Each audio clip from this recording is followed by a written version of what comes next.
Dear students, welcome to Sapphire Future Academy Board Booster Series. Today, we are going to discuss about two topics. First one is pleiotropism and second polygenic inheritance. Okay, this is fourth session. Okay, pleiotropy or pleiotropism. What is pleiotropy? You know that a single gene can control only one effect. അല്ലേ, ഒരു gene ഒരു effect ഒരു ക്യാരക്ടറിനല്ലേ കാണിക്കുള്ളൂ.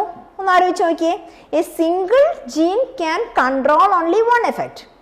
പക്ഷേ pleiotropy എന്ന് പറഞ്ഞാൽ a single gene can control more than one effect. ഒരു ജീനെ കാണുള്ളൂ, പക്ഷെ അത് ഒന്നിൽ കൂടുതൽ എഫക്റ്റുകൾ ട്രയറ്റുകൾ കാണിക്കുകയാണെങ്കിൽ that is called as pleiotropy. First point നോക്കിയേ, phenomenon in which a single gene exhibit multiple phenotypic expression. A single pleiotropic gene may produce more than one effect. കണ്ടല്ലോ, നോർമലി ഒരു ജീൻ ഒരു എഫക്റ്റേ കാണിക്കുള്ളൂ, ഒരൊറ്റ ക്യാരക്ടറെ കാണിക്കുള്ളൂ. ഇവിടെ അങ്ങനെയല്ല, ഒരു ജീൻ പ്ലിയോട്രോപ്പി ആണെങ്കിൽ അത് ഒന്നിൽ കൂടുതൽ ഫീനോടൈപ്പിനെ കാണിക്കും, ഒന്നിൽ കൂടുതൽ ക്യാരക്ടറിനെ കാണിക്കും. അപ്പൊ അതെങ്ങനെയാ? അപ്പൊ അതിനെ കുറിച്ചാണ് നമ്മളിവിടെ പറയാൻ പോകുന്നത്. അതാണ് പ്ലിയോട്രോപ്പിസം. സെക്കൻഡ് പോയിന്റ് നോക്കുക, അതിന് എക്സാമ്പിൾ ആണ് കൊടുത്തിരിക്കുന്നത്. Starch synthesis in pea plant is controlled by one gene with two allele. ഒരു ജീൻ ആണെങ്കിൽ രണ്ട് അലീൽ ഉണ്ടല്ലോ, ദാറ്റ് ടു അലീൽ, ആ രണ്ട് അലീലാണ് നമ്മൾ capital B small B, heterozygous alleles ആണ്. Capital B small B. ഇതിന്റെ ഹോമോസൈഗസ് അലീലും വരാല്ലോ, ഇങ്ങനെ വരാല്ലോ, ക്യാപിറ്റൽ ബി എന്ന് വരാം, or small B homozygous allele. ഇതിപ്പോ നമ്മൾ ഹെറ്ററോസൈഗസ് രണ്ട് അലീൽസ് തന്നിരിക്കുകയാണ്, capital B and small B. എന്താണ് ക്യാരക്ടർ? എന്താണ്? Starch synthesis. Okay, starch is synthesized effectively by the homozygous capital B എന്ന് പറഞ്ഞാൽ എന്താ? ഹോമോസൈഗസ് ഡോമിനന്റ് ക്യാപിറ്റൽ ബി തന്നു കഴിഞ്ഞാൽ, ക്യാപിറ്റൽ ബി വന്നു കഴിഞ്ഞാൽ ഇവിടെ സ്റ്റാർച്ച് സിന്തസിസ് എന്ന് പറയുന്നത് എഫിഷ്യന്റ് ആയിരിക്കും, അല്ലെങ്കിൽ കൂടുതൽ എഫക്റ്റീവ് ആയിരിക്കും. എന്ന് പറഞ്ഞാൽ കൂടുതൽ സ്റ്റാർച്ച് സിന്തസിസ് അവിടെ നടക്കും ഹോമോസൈഗസ് കണ്ടീഷനിൽ. Hence, the starch grain are large and the seeds at maturity are round. അപ്പോൾ സ്റ്റാർച്ച് ഗ്രെയിൻ ലാർജ്, അപ്പോൾ ആ സ്റ്റാർച്ച് ഗ്രെയിൻ നോക്കിക്കഴിഞ്ഞാൽ അത് വലുതായിരിക്കും. ആ സീഡ് എന്ന് പറഞ്ഞാൽ നല്ല വട്ടത്തിലുള്ള സീഡായിട്ടിരിക്കും, കാരണം സ്റ്റാർച്ച് പ്രൊഡക്ഷൻ കൂടുതലാണല്ലോ, ഹോമോസൈഗസ് ഡോമിനന്റ് ആണല്ലോ. അപ്പോൾ അത് നല്ല വട്ടത്തിൽ നല്ല റൗണ്ട് ഷേപ്പ് ആയിട്ടിരിക്കും.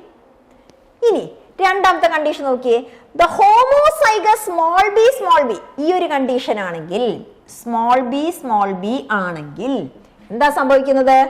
Less efficient starch synthesis, hence they have small starch grain and the seeds are wrinkled.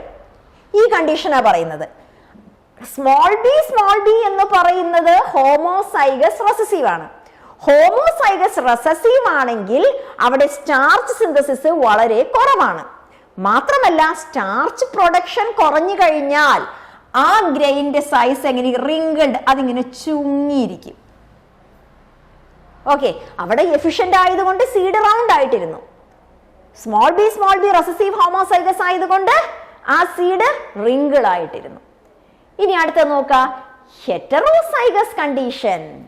Capital B small B വന്നു കഴിഞ്ഞാൽ പ്രൊഡ്യൂസ് റൗണ്ട് സീഡ് തന്നെയാണ്, indicating that B is dominant allele, but the starch grains are intermediate in size and hence for the starch grain size the allele show incomplete dominance. എന്താ പറഞ്ഞിരിക്കുന്നേ?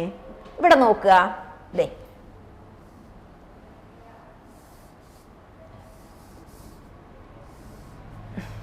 എന്താ നമ്മൾ ആദ്യം പറഞ്ഞത്? Capital B efficient starch synthesis ആണ്, therefore the seed is round in shape. Second പറഞ്ഞത് homozygous recessive small B ആണ്, starch synthesis less, therefore the seed is wrinkle shape.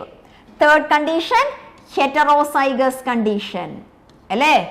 Starch synthesis എങ്ങനെയാണ്? കൂടുതലുമല്ല കുറവുമല്ല, in between, intermediate ആയതുകൊണ്ട് തന്നെ എന്ത് സംഭവിക്കും?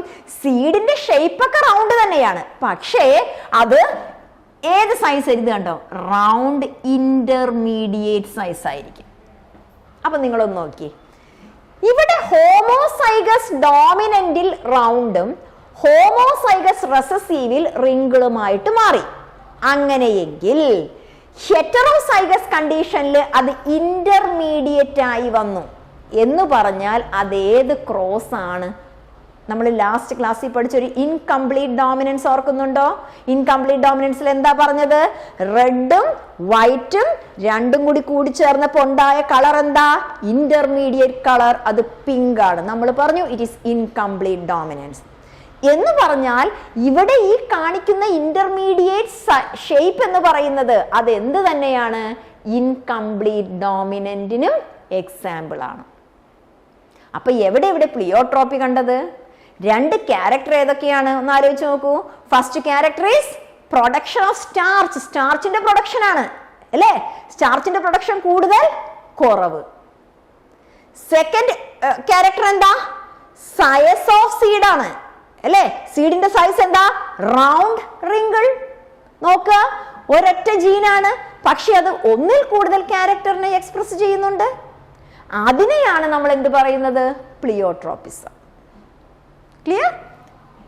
അതാണ് the heterozygous capital B small b produce round seed indicating that capital B is dominant allele but the starch grain are intermediate in size and hence for the starch grain size വെച്ച് നോക്കുകയാണെങ്കിൽ the allele show incomplete dominance.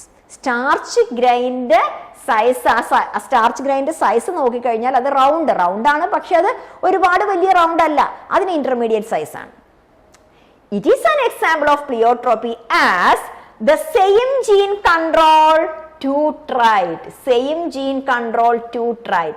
First seed shape and second size of starch grain. അതിന് പകരം production of starch ഗ്രൈൻ്റെ production ആണ്, production കൂടുക. അപ്പൊ size of starch grain അവിടെ അതാണ് മീൻ ചെയ്തിരിക്കുന്നത്. ഓക്കെ, അപ്പോൾ ഒരേ ജീൻ തന്നെ രണ്ട് ക്യാരക്ടറിനെ എക്സ്പ്രസ് ചെയ്യുകയാണെങ്കിൽ it is called as pleiotropism. അത് ഇവിടെ നമ്മൾ സ്റ്റാർച്ച് സിന്തസിസ് വെച്ചാണ് പറഞ്ഞിരിക്കുന്നത്. One more example is there. Look, it is a disease, phenylketonuria. അതൊരു ഡിസോർഡർ ആണ്, ഹ്യൂമൻസിന് കാണുന്ന ഡിസോർഡർ ആണ്. ഓട്ടോസോമൽ റെസസീവ് ട്രൈറ്റ് ആണ് ഫിനൈൽകീറ്റനൂറിയ എന്ന് പറയുന്നത്. Caused by mutation in gene coding the enzyme phenylalanine hydroxylase. എന്താണ് പറഞ്ഞിരിക്കുന്നത്? ഫിനൈൽ അലാനിൻ ഹൈഡ്രോക്സിലേസ് എന്ന് പറയുന്ന എൻസൈം ആബ്സെന്റ് ആണ്. അപ്പൊ എന്ത് സംഭവിക്കും? ഫിനൈൽ അലാനിനെ തൈറോസിനാക്കി കൺവേർട്ട് ചെയ്യണം.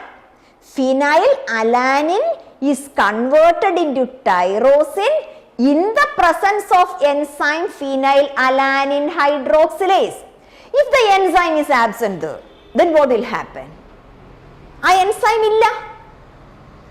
ആ എൻസൈം ഇല്ലാത്തത് കൊണ്ട് തന്നെ ഇവിടെ phenyl alanine phenyl pyruvic acid ആയിട്ട് മാറിയിട്ട് അത് നമ്മുടെ ബോഡിയിൽ അക്യുമുലേറ്റ് ചെയ്യും. അങ്ങനെ വന്നു കഴിയുമ്പോൾ അതിന് പല തരത്തിലുള്ള എഫക്ട്സും ആ ഇൻഡിവിജ്വലിൽ കാണും. അതാണ് the affected individual show. Which are the different effect? Hair loss, skin pigmentation and mental retardation. Hair loss അല്ലേ, മുടി പൊഴിഞ്ഞു പോകാൻ, മുടി കുറയുവാണ്, അതൊരു സ്വഭാവമല്ലേ? സ്കിൻ പിഗ്മെന്റേഷൻ അത് മറ്റൊരു സ്വഭാവമല്ലേ? സ്കിന്നിന് പിഗ്മെന്റ് വരിക അല്ലെങ്കിൽ കുറയുക. മൂന്നാമത്തെ എന്താ? Mental problem. ഇത് മറ്റൊരു പ്രോബ്ലം അല്ലേ, മറ്റൊരു ക്യാരക്ടർ അല്ലേ? ആലോചിച്ച് നോക്കിയേ. കാരണം എന്താ? ഒരൊറ്റ ജീൻ മ്യൂട്ടേഷൻ വഴി അവിടെ മാറിപ്പോയതാണ്, ഒരു ജീൻ തന്നെയാണ്. അങ്ങനെ വന്നു കഴിഞ്ഞപ്പോൾ അവിടെ 3 തരത്തിലെ ഡിസബിലിറ്റീസ് ആണ് അവിടെ കാണിക്കുന്നത് അല്ലേ? മൂന്ന് സ്വഭാവം അല്ലേ? ഒരെണ്ണം എന്താ? ഹെയറിനാണ്. രണ്ടാമത്തെ എന്താ? സ്കിന്നിനാണ്. മൂന്നാമത്തെ എന്താ? മെന്റൽ എബിലിറ്റിയാണ്.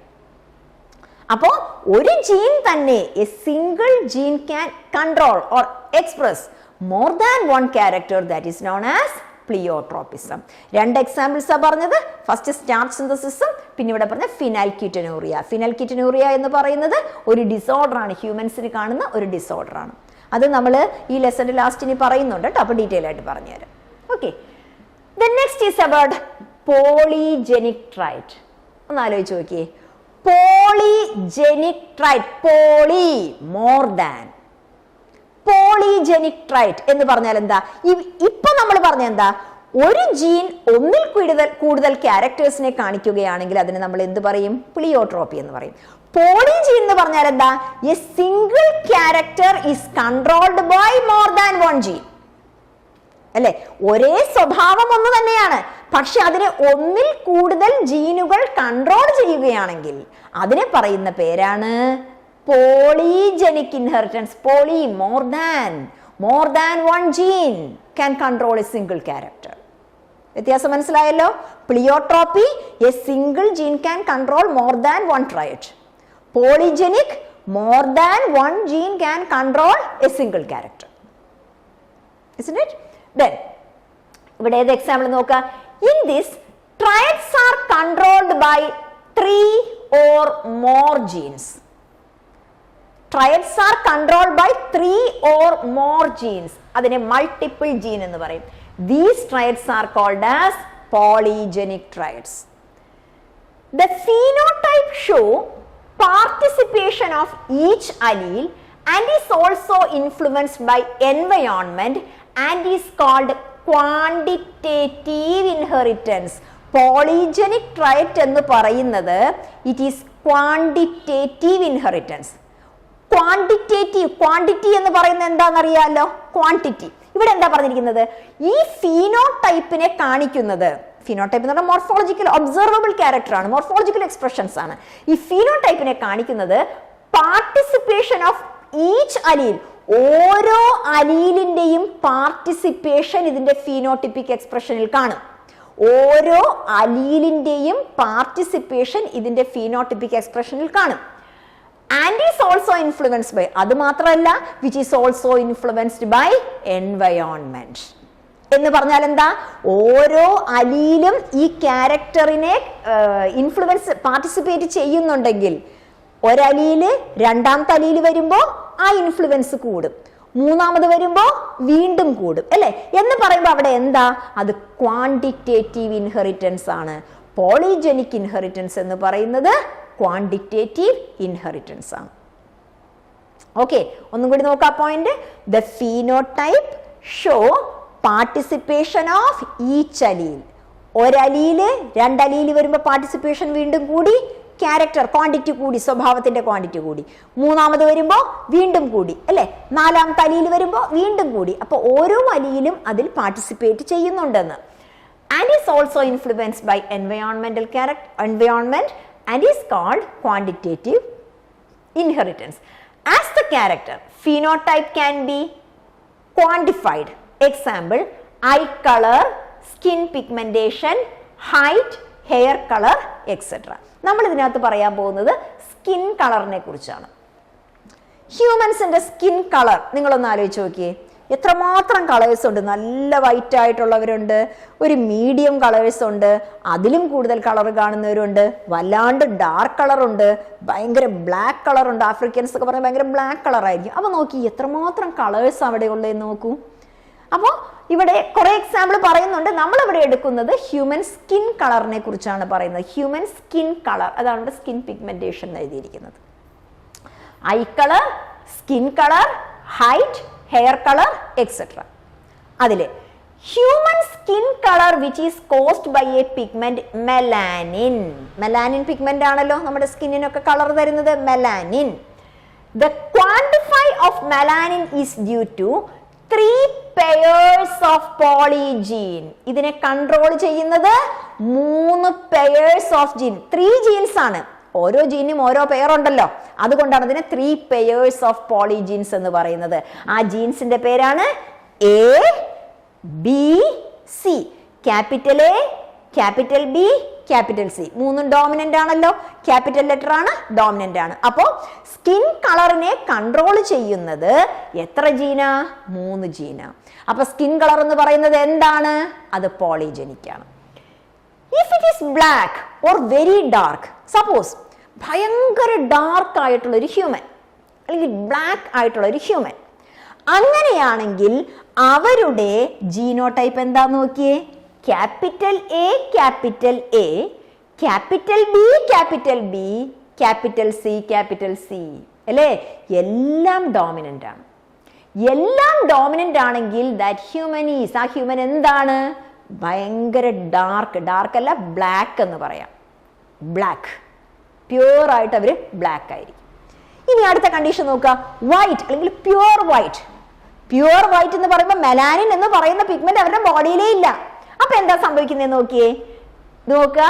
വെരി ലൈറ്റ് കളർ ആണെങ്കിൽ small A, small B, small C, എല്ലാം എന്താ? റെസസീവ് നേച്ചർ ആണ്. റെസസീവ് നേച്ചർ ആയി കഴിഞ്ഞപ്പോൾ അവർ എന്ത് പ്രൊഡക്ഷൻ നടത്തുന്നില്ല? മെലാനിൻ പിഗ്മെന്റിന്റെ പ്രൊഡക്ഷൻ നടത്തുന്നില്ല. എന്ന് പറഞ്ഞാൽ ആ ഒരു ഇൻഡിവിജ്വൽ പ്യൂർ വൈറ്റ് ആയിരിക്കും. ഓക്കെ, അതാണ് ഇവിടെ വെരി ലൈറ്റ് എന്ന് കൊടുത്തിരിക്കുന്നത്. അവരുടെ ബോഡിയിൽ പിഗ്മെന്റേ ഇല്ല. നമ്മൾ ആൽബിനോസ് എന്ന് കേട്ടിട്ടുണ്ടോ? ആൽബിനോ എന്ന് പറയുന്ന പ്യൂർ വൈറ്റ്. അവരുടെ കണ്ണായാലും മുടിയായാലും ഒക്കെ ഇങ്ങനെ വൈറ്റ് കളർ ഇരിക്കുന്ന ആൽബിനോ. റയർ ആയിട്ട് അങ്ങനെ ചില ഇൻഡിവിജ്വൽസിനൊക്കെ കാണാറുണ്ട്. ഇനി ഒന്ന് ഒബ്സർവ് ചെയ്യുക കേട്ടോ എവിടെയെങ്കിലുമൊക്കെ പോകുമ്പോൾ. ഇനി ഇവിടെ നോക്കുക, ഈ ഭയങ്കരമായ very dark human, very dark ആയിട്ടുള്ള ഒരാള് മാരി ദിസ് വൺ വെരി ലൈറ്റ്. എന്താ സംഭവിക്കുന്നത്? The offspring show intermediate colour. അപ്പോ അങ്ങനെ ഒരു ക്രോസ് വന്നു കഴിഞ്ഞാൽ അവിടെ ഉണ്ടാകുന്ന ഓസ്പ്രിങ്സ് ഇന്റർമീഡിയറ്റ് കളറാണ്. ഇന്റർമീഡിയറ്റ് കളർ എന്ന് പറയുമ്പോൾ നോക്കിയേ, capital A small A, capital B small B, capital C small C അല്ലേ? എന്ന് പറയുമ്പോൾ അവരുടെ കളർ എന്താ? ഭയങ്കര ഡാർക്കും അല്ല, ഭയങ്കര വൈറ്റും അല്ല. അപ്പൊ അത് എന്ത് കളറാകും? ആ ഇന്റർമീഡിയറ്റ് കളറിന് പറയുന്ന പേരാണ് മുള്ളാറ്റോസ്. മുള്ളാറ്റോസ് എന്നാണ് പറയുന്നത്. ഇന്റർമീഡിയറ്റ് കളറാണ് മുള്ളാറ്റോ. അതായത് ഒരു പോപ്പുലേഷൻ, ഇപ്പൊ നിങ്ങളുടെ നാട്ടിൽ തന്നെ നിങ്ങളൊന്ന് നോക്കുക, ഏറ്റവും കൂടുതൽ കാണുന്നത് ഈ മുള്ളാറ്റോസിനാണ്. ഇരുനിറക്കാരെന്ന് പറയും, അവരാണ് ഏറ്റവും കൂടുതൽ കാണുന്നത്. ഇനി ഞാനതിന്റെ ക്രോസ് കാണിച്ചു തരാം കേട്ടോ, നോക്കിക്കോ. അതും കൂടി നോക്കിയേ. Parents having genotype capital A capital A, capital B capital B, capital C capital C. ഇതാണ്.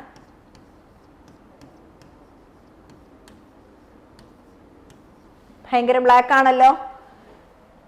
And small A small A, small B small B, small C will produce offspring of intermediate color in F1 generation.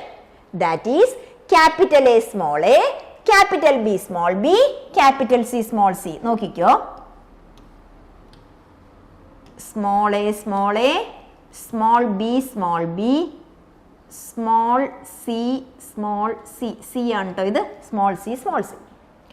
ഇതിൽ നിന്നും gamete form ചെയ്യുമല്ലോ. ഇതിനെ try hybrid എന്ന് പറയാൻ പറ്റില്ല. Try hybrid cross അല്ല ഇത്. ഇത് ഒരൊറ്റ ട്രൈറ്റിനെയാണ് കാണിക്കുന്നത്. ട്രൈ ഹൈബ്രിഡ് എന്ന് പറയുമ്പോൾ അത് 3 ക്യാരക്ടറിനെ കാണിക്കുകയാണെങ്കിലേ ട്രൈ ഹൈബ്രിഡ് എന്ന് പറയുന്നുള്ളൂ അല്ലേ? 2 ക്യാരക്ടറിനെ കാണിച്ചപ്പോഴാണ് നമ്മൾ ഡൈ ഹൈബ്രിഡ് എന്ന് പറഞ്ഞത്. സിംഗിൾ ക്യാരക്ടറിനെ കാണിച്ചപ്പോഴാണ് നമ്മൾ മോണോ ഹൈബ്രിഡ് ക്രോസ് എന്ന് പറഞ്ഞത്. അപ്പൊ ഇത് കാണുമ്പോൾ ഇത് ട്രൈ ഹൈബ്രിഡ് അല്ല എന്ന്. ഇത് പോളിജീൻ ആണ്. ഒരു ക്യാരക്ടർ തന്നെയാണ്, ഒരു ക്യാരക്ടറിന് ഒന്നിൽ കൂടുതൽ ജീൻ വന്നേ ഉള്ളൂ. ഇതിനെ ട്രൈ ഹൈബ്രിഡ് എന്ന് പറയില്ല. ഓക്കെ, അപ്പൊ ഇതിന്റെ ഗാമേറ്റ് നോക്കുക. എ ബി സി ഒരു ഗാമേറ്റ്. ഇവിടെയും ഗാമേറ്റ് ഫോം ചെയ്യും. എ ബി സി ഗാമേറ്റ് എപ്പോഴും ഹാപ്ലോയിഡ് ആണല്ലോ അല്ലേ? ക്രോസ് നോക്കുക. Capital A small A, capital B small B, capital C small C small C എന്ന് പറഞ്ഞാൽ ഇവരെന്താ? ഇവരുടെ കളറ് ഇന്റർമീഡിയറ്റ് കളറായിരിക്കും. ഇന്റർമീഡിയറ്റ് കളറായിരിക്കും. ഇവരെയാണ് നമ്മൾ എന്ത് പറഞ്ഞത്? മുള്ളാറ്റോസ് എന്ന് പറഞ്ഞത് ഇവരെയാണ്, മുള്ളാറ്റോസ്. ഇനി എന്താ ഇവിടെ പറഞ്ഞിരിക്കുന്നത്? ഇത് F1 ജനറേഷൻ ആയിട്ട് എടുക്കുക. ഈ F1 ജനറേഷൻ തമ്മിൽ capital A Capital A, small a, capital B, small b, capital C, small c crosses with capital A, small a, capital B, small b, capital C, small c. ഇവർ തമ്മിൽ cross ചെയ്യുകയാണ്. They will give rise to varying phenotype ranging from very dark to very light in the ratio. Ratio നോക്കുക 1:6:15:20:15:6:1. എങ്ങനെയാണെന്ന് നോക്കിക്കോ. ഇപ്പോ capital A, capital A, capital B, capital B, capital C, capital C എല്ലാവരും എന്താണ്? എല്ലാവരും homozygous dominant ആണ്. ഇവര് ഭയങ്കര ബ്ലാക്ക് ആയിരിക്കും.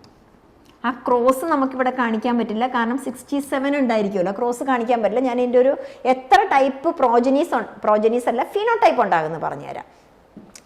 ഭയങ്കര ബ്ലാക്ക് ആയിരിക്കും, ബ്ലാക്ക് ആയിരിക്കും. ഇനി ഒരെണ്ണം മാത്രം റെസസീവ് ആയിട്ട് മാറുകയാണ്. ക്യാപിറ്റൽ എ, സ്മോൾ എ, ബാക്കിയെല്ലാം ഡോമിനന്റ് ആണ്. ഈ കണ്ടീഷൻ നോക്കി, ഒരെണ്ണം മാത്രം റെസസീവ് ആണ്. എന്ത് സംഭവിക്കും? ഈ ബ്ലാക്ക്നെസ് ഒന്ന് കുറയും. അത് വെരി ബ്ലാക്ക് ആണെങ്കിൽ ഇവിടെ ബ്ലാക്ക്, അതായത് കുറച്ചും കൂടി ഒരു കളർ, വൈറ്റ് കളർ അതിനകത്തേക്ക് കയറി വരും. കാരണം എന്തുകൊണ്ടാ? ഒരു അലീല് എന്തായി മാറി? റെസസീവ് ആയിട്ട് മാറി. അടുത്ത കണ്ടീഷൻ നോക്കിയേ. Capital A, small A, capital B, small B, capital C, capital C. എത്ര റെസസീവ് വന്നു? 2 റെസസീവ് വന്നു. 2 റെസസീവ് വന്നപ്പോൾ എന്ത് സംഭവിച്ചു? ഇവരെ നമുക്ക് ഡാർക്ക് കളർ എന്ന് പറയാം. അപ്പോ ആ ഡാർക്ക്നെസ് വെരി ബ്ലാക്ക് കുറഞ്ഞു, ബ്ലാക്ക് ആയി, ഇത് ഡാർക്ക് ആയി. എന്തുകൊണ്ടാ? റെസസീവ് 2 റെസസീവ് വന്നു. ഇനി അടുത്ത കണ്ടീഷൻ നോക്കുക. Capital A, small A, capital B, small B, capital C, small C. എത്ര റെസസീവ് വന്നു? 3 റെസസീവ് വന്നു. ഇതാണല്ലോ നമ്മൾ പറഞ്ഞ ഇന്റർമീഡിയറ്റ് കളർ എന്ന് നോക്കൂ, അല്ലേ? ഇവരാണ് നമ്മൾ പറയുന്ന മുള്ളാറ്റോസ് അല്ലെങ്കിൽ ഇന്റർമീഡിയറ്റ് കളർ എന്ന് പറയുന്നത് ഇവരാണ്. അപ്പോ മുള്ളാറ്റോസ് വരുന്നതിന് മുന്നേ വെരി ബ്ലാക്ക് ഉണ്ട്, ബ്ലാക്ക് ഉണ്ട്, ഡാർക്ക് ഉണ്ട്, പിന്നെയാണ് മുള്ളാറ്റോ വരുന്നത്, ഇന്റർമീഡിയറ്റ് കളർ. 3 റെസസീവ്. ഇനി അടുത്ത കണ്ടീഷൻ നോക്കിയേ. Small A, small A, capital B, small B, capital C, small C. എത്ര റെസസീവ് വന്നു? 1, 2, 3, 4. എന്ത് സംഭവിക്കും? ഇന്റർമീഡിയറ്റ് കളർ മാറി, ഇവർക്ക് ഒന്നും കൂടി ലൈറ്റ്നെസ്, അതായത് വൈറ്റ് കളർ കൂടി കൂടി വരികയാണ്. അടുത്ത കണ്ടീഷൻ നോക്കുക. Small A, small A, small B, small B, capital C, small C. എത്രണ്ണം വന്നു? 1, 2, 3, 4, 5 റെസസീവ് വന്നു. ഇവരെന്തായി മാറി? ഇവര് വൈറ്റ് ആയിട്ട് മാറി, വൈറ്റ്. അപ്പോൾ വൈറ്റ്നെസ് കൂടി കൂടി വരികയാണ്. ലാസ്റ്റ് നോക്കുക. All are recessive. കണ്ടോ? എല്ലാം റെസസീവ് ആയിട്ട് വരികയാണ്. ഇവരെന്തായി? പ്യുവർ വൈറ്റ് ആയിട്ട് മാറി, പ്യുവർ വൈറ്റ്. എന്ന് പറഞ്ഞാൽ എന്താ? ഇത് 1, 2, 3, 4, 5, 6, 7 6 ടൈപ്പാണ്, 6 ഫീനോടൈപ്സ് ആണുള്ളത്. അതിന്റെ റേഷ്യോ ആണ് നമ്മൾ ഇവിടെ പറഞ്ഞത്. ഇവര് ഏറ്റവും കുറവാണ് 1, ഇവരുടെ നമ്പർ കൂടുതലാണ് 6, ഇവരുടെ നമ്പർ 15 ആണ്. ഏറ്റവും കൂടുതൽ കാണുന്നത് ആരാ? ഇവരാ. കണ്ടോ? 20. Then again 15, 6, 1. Ratio 1:6:15:20:15:6:1. അപ്പോൾ ഒരു പോപ്പുലേഷൻ എടുത്തു കഴിഞ്ഞാൽ ഏറ്റവും കൂടുതൽ ഇൻഡിവിജ്വൽസ് കാണുന്നത് ഏതാണ്? മുള്ളറ്റോസ് ആണ്. ഇതിനെന്തുകൊണ്ടാ ക്വാണ്ടിറ്റേറ്റീവ് എന്ന് പറയാൻ കാരണം നിങ്ങൾ നോക്കിയേ. ഇവിടെ ഓരോ അലീലും എല്ലാം ഡോമിനന്റ് അലീലായി, അവരെന്തായി? ബ്ലാക്ക് ആയി. ഓരോ അലീൽസും റെസസീവ് ആകുകയാണ്, അതായത് ആ ഡോമിനൻസ് കുറഞ്ഞു കുറഞ്ഞു വരികയാണ്, അല്ലേ? ഡോമിനൻസ് കുറയുകയാണ്. കുറഞ്ഞു വരുന്തോറും അതിന്റെ കളർ കുറഞ്ഞു കുറഞ്ഞു വന്നു എന്ന് പറഞ്ഞാല് ഓരോ അലീലും അവിടെ എന്ത് ചെയ്യുന്നുണ്ട്? അവരുടെ എക്സ്പ്രഷൻ കൊടുക്കുന്നുണ്ട്. അതുകൊണ്ടാണ് ഈ അലീൽസിന്റെ ഡോമിനൻസ് പോകുന്നതനുസരിച്ച് മെലാനിൻ പിഗ്മെന്റിന്റെ പ്രൊഡക്ഷൻ കുറഞ്ഞുകൊണ്ടിരിക്കുകയാണ്. അങ്ങനെ അലീൽസ് എല്ലാം റെസസീവ് ആയി കഴിഞ്ഞപ്പോൾ അതെന്തായി മാറി? ആ ഒരു ഇൻഡിവിജ്വൽ എന്തായിട്ട് മാറി? ലാസ്റ്റ് കൊടുത്തിരിക്കുന്നത് ഞാൻ പറഞ്ഞു ആൽബിനോസ് എന്ന് പറഞ്ഞു, ഒരു പ്യൂർ വൈറ്റ് ആയിട്ട് മാറി. അവരുടെ ബോഡിയിൽ മെലാനിൻ എന്ന് പറയുന്ന പിഗ്മെന്റ് ഇല്ല. ഈ സെയിം തന്നെയാണ് ഹൈറ്റിന്റെ കേസ്. ഹ്യൂമൻസിന്റെ ഹൈറ്റ്, അതായത് ഒരു പാരന്റ്, ഫാദറിന് നല്ല ഹൈറ്റ് ഉണ്ടെന്ന് വിചാരിക്കുക, മദറിന് ഹൈറ്റ് കുറവാണെന്ന് വിചാരിക്കുക. കുട്ടി വരുമ്പോൾ ചിലപ്പോ ഹൈറ്റ് എന്ന് പറഞ്ഞാൽ ഇന്റർമീഡിയറ്റ് ഹൈറ്റിലേക്ക് വരാം. ഓക്കെ, അതും ഹൈറ്റും പല ഹൈറ്റുകളല്ലേ. ഒരു പോപ്പുലേഷൻ നിങ്ങളൊന്ന് എടുത്തു നോക്കൂ. ഒരുപാട് പൊക്കം കൂടിയവരുണ്ട്, ഒത്തിരി പൊക്കം കുറഞ്ഞവരുണ്ട്, ഇന്റർമീഡിയറ്റ് ഉണ്ട്, അതിലും കുറച്ചും കൂടി കൂടിയവരുണ്ട്, അതിലും കുറഞ്ഞവരുണ്ട്. അതായത് ഒരു പോപ്പുലേഷൻ നോക്കിക്കഴിഞ്ഞാൽ ഡിഫറെന്റ് കൈൻഡ്സ് ഓഫ് ഫിനോടൈപ്പ് ആണ്. അവിടെയും ഈ ഹൈറ്റ് എന്ന് പറയുന്നതും എന്ത് തന്നെയാണ്? പോളിജനിക് ഇൻഹെറിറ്റൻസ് ആണ്. ഓക്കെ, അപ്പോൾ പോളിജനിക് എന്ന് പറഞ്ഞാൽ എന്താ? ഒരു ക്യാരക്ടറിനെ എക്സ്പ്രസ് ചെയ്യാൻ ഒന്നിൽ കൂടുതൽ ജീൻസ് വരികയാണെങ്കിൽ അല്ലേ, a single character is expressed by more than, not expressed, controlled by more than one gene ആണെങ്കിൽ അതിനെ പറയുന്ന പേരാണ് പോളിജനിക് ഇൻഹെറിറ്റൻസ്. പ്ലിയോട്രോപ്പി മറന്നിട്ടില്ലല്ലോ. അപ്പോൾ pleiotropy and polygenic inheritance. Clear? ഇനി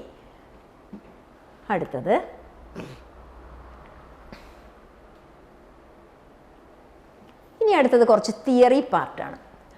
റീഡിസ്കവറി ഓഫ് മെൻഡൽസ് ലോ. അതായത് മെൻഡൽ 1822 to 1884 ഇതാണ് മെൻഡലിന്റെ ലൈഫ് ടൈം എന്ന് പറയുന്നത്. 1822 ബർത്ത്, 1884 ഡെത്ത്. മെൻഡലിന്റെ എക്സ്പെരിമെന്റ് എന്നായിരുന്നു? 1856 to 1863. മെൻഡലിന്റെ എക്സ്പെരിമെന്റ് 1856 to 1863 ആണ്. നമ്മൾ പറഞ്ഞു ഒരു 7 years ലോങ് ആയിട്ട് നിന്നൊരു എക്സ്പെരിമെന്റ് ആണ് മെൻഡലിന്റെ experiment. Experimentation material garden pea അല്ലെങ്കിൽ പൈസം സറ്റൈവ. ഇതൊക്കെ കഴിഞ്ഞിട്ട് മെൻഡൽ എന്ത് ചെയ്തു? ഈ വർക്ക് പബ്ലിഷ് ചെയ്യാണ്. മെൻഡൽ എന്ന് പറഞ്ഞൊരു പ്രീസ്റ്റ് ആയിരുന്നല്ലോ, അദ്ദേഹം വർക്ക് പബ്ലിഷ് ചെയ്യാണ്. 1863 കംപ്ലീറ്റ് ചെയ്തിട്ട് ആ വർക്ക് പബ്ലിഷ് ചെയ്ത ഇയർ എന്ന് പറയുന്നത് 1865 ആണ്. പക്ഷേ it remind unrecognised four several reason. പല കാരണങ്ങൾ കൊണ്ട് അദ്ദേഹത്തിന്റെ ആ വർക്ക് ആരും അറിഞ്ഞില്ല, അൺറെക്കഗ്നൈസ്ഡ്. ഇനിയോ എത്ര വരെ നോക്കിയേ? ടിൽ 1900. കണ്ടോ, 1900 വരെ ആരും അത് അറിഞ്ഞില്ല. Some of them are as follows. അതിനകത്ത് എന്തുകൊണ്ടാണ് മെൻഡലിന്റെ വർക്ക് അൺറെക്കഗ്നൈസ്ഡ് ആയത്? അതിന് കുറച്ച് കാരണങ്ങളാണ് പറയുന്നത്. First point, communications was difficult അല്ലേ. നിങ്ങളൊന്ന് ആലോചിച്ച് നോക്കുക, 1865 ആണ്. Communication was difficult, so his work could not be widely publicized. Communication അന്ന് വളരെ ബുദ്ധിമുട്ടുള്ള കാലമായതുകൊണ്ട് അദ്ദേഹത്തിന്റെ വർക്ക് വേറെ എങ്ങും സ്പ്രെഡ് ചെയ്യാനോ, ഇന്നത്തെ കാലമൊക്കെ ആണെങ്കിൽ എളുപ്പത്തിന് സ്പ്രെഡ് ചെയ്യുമോ അല്ലേ, പക്ഷെ അന്ന് അതിന് കഴിഞ്ഞില്ല. അടുത്തത് പറയുന്നത് his concept of genes. Mendel gene എന്ന് പറയുന്നില്ല, മെന്റൽ പറയുന്നത് ഫാക്ടേഴ്സ് എന്നാണ്. പക്ഷേ വാട്ട് ഈസ് ദ ഫാക്ടർ എന്നുള്ളതിനെ കുറിച്ച് മെന്റലിന് ഒരു ആൻസർ ഇവിടെ പറയുന്നില്ല. ഇപ്പൊ നമ്മൾ പറയും ജീനാണ്, gene is the unit of inheritance എന്നൊക്കെ പറയും. പക്ഷെ മെന്റലിന് അന്ന് എന്താണ് ഈ ഫാക്ടർ, എന്താണ് ജീൻ, ഇതിനെ കുറിച്ചൊന്നും അറിയില്ലായിരുന്നു. His concept of genes as stable unit that control by expression of trait and of the pair of allele which did not blend was not accepted. Mental പറയുന്നത് ഇവിടെ ജീൻ എന്നല്ല കേട്ടോ, മെന്റൽ പറയുന്നത് factors എന്നാണ്. ഇപ്പോഴാണ് നമ്മൾ പറയുന്നത് ജീൻസ് എന്ന്. ഈ ഫാക്ടേഴ്സ് ഒരു കാരണവശാലും ബ്ലെൻഡ് ചെയ്യുന്നില്ല എന്ന് പറയുന്നത് ആരും ആക്സെപ്റ്റ് ചെയ്യുന്നില്ല. കാരണം എന്തുകൊണ്ടാ? ബ്ലെൻഡ് ചെയ്യാണ്ട് പിന്നെ എങ്ങനെ ഇവിടെ ഇത്രയും ബയോഡൈവേഴ്സിറ്റി വരുന്നേ? ബ്ലെൻഡ് ചെയ്യുന്നത് കൊണ്ടാണല്ലോ ഇവിടെ ഇത്രയും ബയോഡൈവേഴ്സിറ്റി വരുന്നത്. അപ്പോൾ അതിനെക്കുറിച്ച് മെന്റൽ ഇവിടെ പറയുന്നില്ല. ദെൻ തേർഡ് പോയിന്റ് നോക്കാം. His approach of using mathematics to explain biological phenomenon was new and unacceptable. എന്താ മെൻഡൽ ചെയ്തത്? ബയോളജിക്കൽ ഫിനോമിനെ എക്സ്പ്ലെയിൻ ചെയ്യാനായിട്ട് മാത്തമാറ്റിക്കൽ അപ്രോച്ച്, വലിയ തെറ്റല്ലേ? ഒന്ന് ആലോചിച്ച് നോക്കിയേ അല്ലേ? മാത്തമാറ്റിക്കൽ അപ്രോച്ച് ഇവിടെ കൊണ്ടുവന്ന് അതും ആരും ആക്സെപ്റ്റ് ചെയ്തില്ല. He could not provide any physical proof for the existence of factors. ഞാൻ പറഞ്ഞു മെന്റൽ ജീൻസ് എന്നല്ല പറഞ്ഞത്, ഫാക്ടേഴ്സ് എന്നാണ് പറഞ്ഞത്. ആ ഫാക്ടേഴ്സിനെ കുറിച്ച് ഒരു ഫിസിക്കൽ പ്രൂഫ് കൊടുക്കാനായിട്ട് മെന്റലിന് സാധിച്ചില്ല. ഇത്രയും കാരണങ്ങളാൽ മെന്റലിന്റെ വർക്ക് 1900 വരെ ആരും അറിഞ്ഞില്ല. നിങ്ങൾ ആലോചിച്ച് നോക്കുക, 1884 മെന്റൽ മരണം അടഞ്ഞു അല്ലെ? 1863 പബ്ലിഷ് ചെയ്ത വർക്ക് 1900 വരെ ആരും അറിയാണ്ട് പോയി. അതിനുശേഷമാണ് മെന്റലിന്റെ വർക്ക് 3 ഡിഫറെന്റ് സയന്റിസ്റ്റ് അവർ ഇൻഡിപെൻഡന്റ് ആയിട്ട് പല സ്ഥലത്തിരുന്നിട്ട് അവർ എക്സ്പെരിമെന്റ് നടത്തുകയാണ്. അതിൽ നിന്നുമാണ് ഈ മെന്റലിന്റെ വർക്ക് റീഡിസ്കവർ ചെയ്യുന്നത്. അതും കൂടി എന്താന്ന് നോക്കാം. ഈ 1900 ആ 3 സയന്റിസ്റ്റിന്റെ പേരാണ് de Vries, Correns and von Tschermak. 3 പേരാ. De Vries, Correns and von Tschermak rediscover Mendel's result independently due to microscopy. They carefully observe cell division. അതായത് 1900 ആയപ്പോഴേക്കും മൈക്രോസ്കോപ്പ് വന്നു.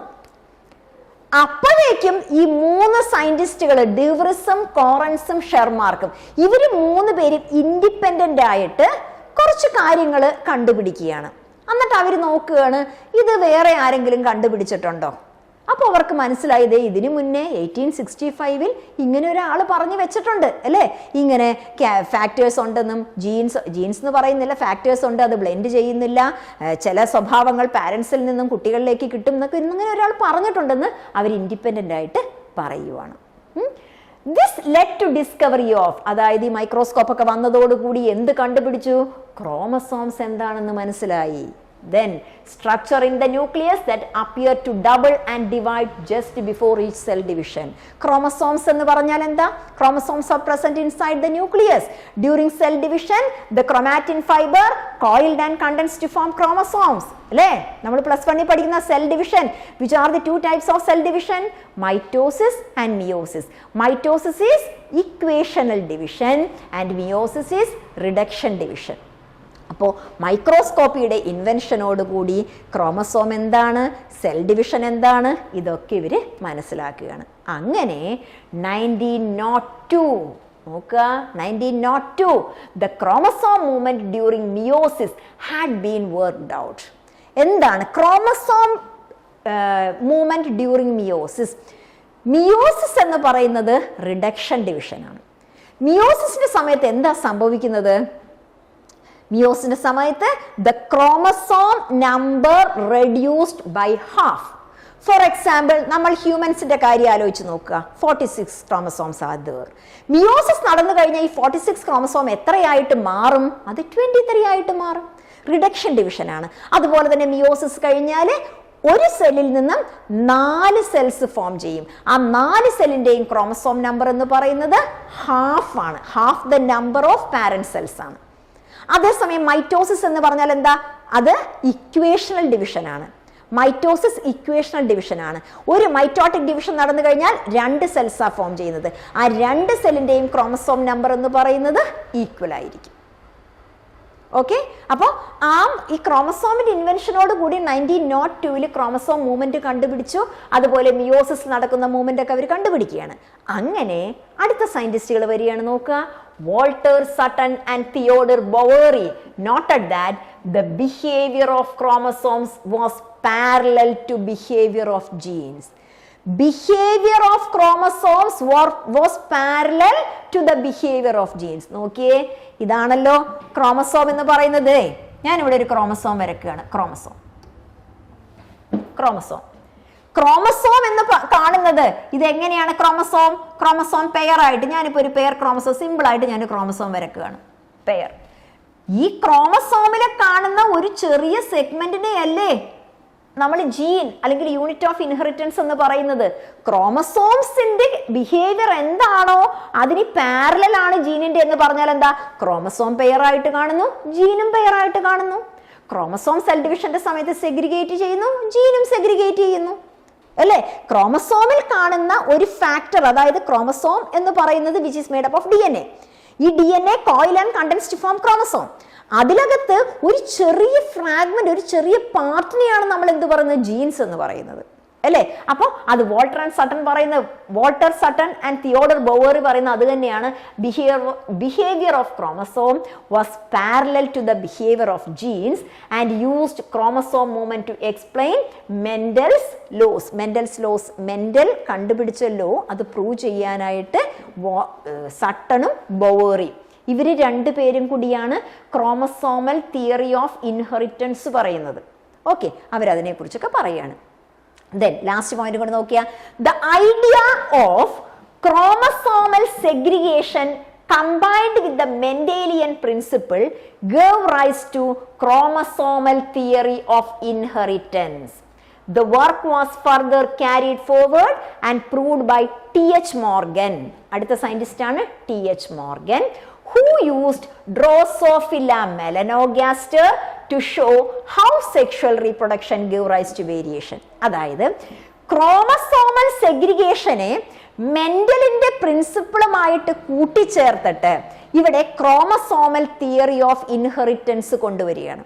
Chromosomal theory of inheritance was first proved by, അത് കൊണ്ടുവന്ന ആരൊക്കെയാണ്? ഇവര് രണ്ടുപേരുമാണ്, Walter Sutton and Theodor Boveri. Chromosomal theory of inheritance ആദ്യമായി prove ചെയ്തത് Walter Sutton and Theodor Boveri. പക്ഷേ അതിന് എക്സ്പെരിമെന്റൽ പ്രൂഫ്, അതായത് ഇവിടെ കൊടുത്തിരിക്കുക further carried forward and proved by T.H. Morgan. അതിനുശേഷം അത് ഡ്രോസോഫില്ല മെലനോഗാസ്റ്റർ. ഈ ഡ്രോസോഫില്ല മെലനോഗാസ്റ്റർ എന്ന് പറയുന്നത് നമ്മൾ ചെറിയ ഈച്ചയാണ്, പഴത്തിലൊക്കെ വന്നിരിക്കുന്ന ചെറിയ ചെറിയ ഈച്ചേനെ നിങ്ങൾ കണ്ടു കാണും, പഴ ഈച്ച എന്നൊക്കെ പറയും. അതിനെയാണ് ഡ്രോസോഫില്ല മെലനോഗാസ്റ്ററിൽ അദ്ദേഹം അത് എക്സ്പെരിമെന്റലി പ്രൂവ് ചെയ്യുന്നുണ്ട്. അപ്പോൾ അടുത്ത സെഷനിൽ, അടുത്ത ക്ലാസ്സിൽ നമുക്ക് എന്താണ് what is chromosomal theory of ഇൻഹെറിറ്റൻസും അതുപോലെ തന്നെ ഡ്രോസോഫില്ല മെലനോഗാസ്റ്ററിൽ T.H. മോർഗൻ കണ്ടുപിടിച്ച കുറേ ഒബ്സർവേഷൻസുമാണ് നമുക്കിനി പറയാനുള്ളത്. ഓക്കെ, അപ്പോൾ ഇന്നത്തെ ക്ലാസ് ഇത്രയേ ഉള്ളൂ. ഇന്നത്തെ ക്ലാസ്സിൽ മെയിനായിട്ട് നമ്മൾ രണ്ട് കാര്യങ്ങളാണ് പറഞ്ഞത്. ഏതെല്ലാമായിരുന്നു? ഫസ്റ്റ് വൺ ഏതാ പറഞ്ഞത്? പ്ലിയോട്രോപ്പിസം, അല്ലേ? സെക്കൻഡ് വൺ പറഞ്ഞത് പോളിജനിക് ഇൻഹെറിറ്റൻസ്. പിന്നെ നമ്മൾ കുറച്ച് തിയറി പാർട്ടാ പറഞ്ഞത്. മെൻഡലിന്റെ വർക്ക് എന്തുകൊണ്ടാണ് ആരും അറിയപ്പെടാതെ പോയത് അതിനെക്കുറിച്ചും, അതിനുശേഷം വന്ന 3 സയന്റിസ്റ്റുകൾ, അല്ലേ, അവരത് റീഡിസ്കവർ ചെയ്തു എന്നും, അതിനുശേഷം പിന്നീട് 1902 വന്ന സട്ടണും ബൗവറിയും ക്രോമസോമൽ തിയറി ഓഫ് ഇൻഹെറിറ്റൻസ് കൊണ്ടുവന്നും, പിന്നീട് T.H. മോർഗൻ അത് ഡ്രോസോഫില്ല മെലനോഗാസ്റ്ററിൽ അത് എക്സ്പെരിമെന്റലി പ്രൂവ് ചെയ്തു എന്നൊക്കെയാണ് പറയുന്നത്. അപ്പോൾ എന്താണ് ക്രോമസോമൽ തിയറി ഓഫ് ഇൻഹെറിറ്റൻസ്, അതുപോലെ ഡ്രോസോഫില്ല മെലനോഗാസ്റ്ററിൽ വരുന്ന എക്സ്പെരിമെന്റ് എന്താണ്, അതൊക്കെ നമുക്ക് അടുത്ത സെഷനിൽ പറയാം. Okay, thank you.